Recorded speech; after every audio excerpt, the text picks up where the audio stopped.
Слово для выступления предоставляется обращающейся стороне Гусеву Валерию Евгеньевичу. Прошу вас, пройдите к трибуне.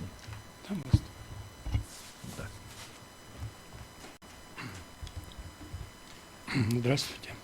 Уважаемый суд, уважаемые судьи, я начну с того, что мотивировочная часть является важнейшей частью судебного решения. Пренебрежение требованиями мотивированности со стороны судьи приводит к тому, что умаляются права и свободы граждан, что прямо противоположно принципам правосудия. Мотивированность судебного акта подтверждает, что судья, представляющий государство и действующий от его имени, выслушал мнение участника процесса, проанализировал его требования и дал свой ответ в решении. Исходя из этого, не может допускаться немотивированность судебных актов в правовом государстве, в Конституции которого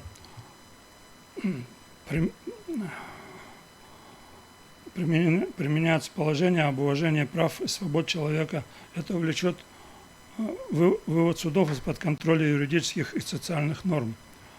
Для сравнения хочу привести вот оспариваемую часть 6 статьи, часть 6 статьи 370 ГПК КР. Вот как она звучит. В случае оставления акта судом первой линии или апелляционной инстанции в силе по основаниям, указанным в актах этих судов, суд кассационной инстанции не обязан мотивировать свое решение. При этом суд кассационной инстанции указывает, что он согласен с обоснованиями обжалуемых судебных актов. А вот ГПК Туркменистана, Таджикистана и РФ, у них статьи, нумерация статей разная, но текст одинаковый, поэтому я приведу текст общий для этих ГПК.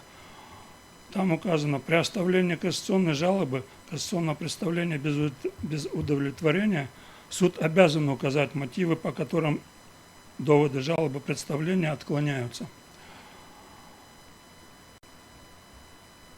Значит, в каком из случаев соблюдены гарантии судебной защиты прав и свободы? В случае, когда суд кассационной инстанции не обязан мотивировать свое решение при отклонении кассационной жалобы, или когда суд, наоборот, обязан указать мотивы отклонения кассационной жалобы? По-моему, ответ очевиден. Только во втором случае можно говорить о соблюдении гарантий судебной защиты прав и свобод. Также следует учесть еще и следующие обстоятельства. Мотивировка решения важна во всех судебных инстанциях. В первой и второй инстанциях убедительность мотивировки решения может помочь сторонам отказаться от обращения соответственно в апелляционную или кассационную инстанцию. А в случае такого обращения поможет суду апелляционной или кассационной инстанции дать оценку выводам суда и принять правильное решение. Казалось бы, в случае кассационной инстанции можно отказаться от мотивировки решения суда и в случае отклонения жалобы. Ведь решение кассационной инстанции уже не подлежит обжалованию, и не надо никого убеждать в правильности решения. Но это не совсем так. Во-первых, мотивировка решения важна для стороны, обратившейся с кассационной жалобой и получившей решение об ее отклонении. Мотивировка решения должна убедить эту сторону, что приведенные в жалобе доводы рассмотрены, им дана правовая оценка и решение суда законно и обоснованно. Во-вторых, судью можно обвинить в пристрастности при рассмотрении дела. Немотивированное решение приносит вред как моральный, так и имущественной проигравшей стороне. Если участник процесса не видит из решения суда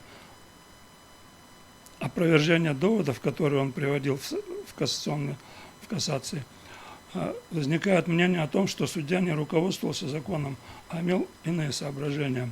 В-третьих, ранее существовала надзорная инстанция Президиум Верховного Суда КР, которая была наделена полномочиями изменять или отменять решение кассационной инстанции. Ее, к сожалению, упразднили, но у граждан КР осталась возможность в соответствии с частью 5 статьи 58 Конституции КР обращаться в международные суды по правам человека, но там для рассмотрения обращения требуется мотивированное решение суда.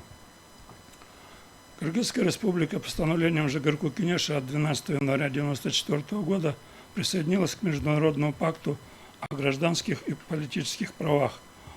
Вот что гласит статья 2 этого акта, часть 3, подпункт А.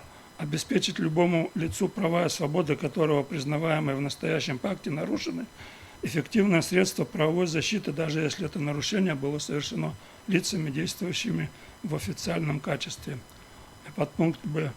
Обеспечить, чтобы права на правовую защиту для любого лица, требующего такой защиты, устанавливалось компетентными судебными, административными или законодательными властями или любым прочим другим компетентным органом, предусмотренным правовой системой государства, и развивать возможности судебной защиты.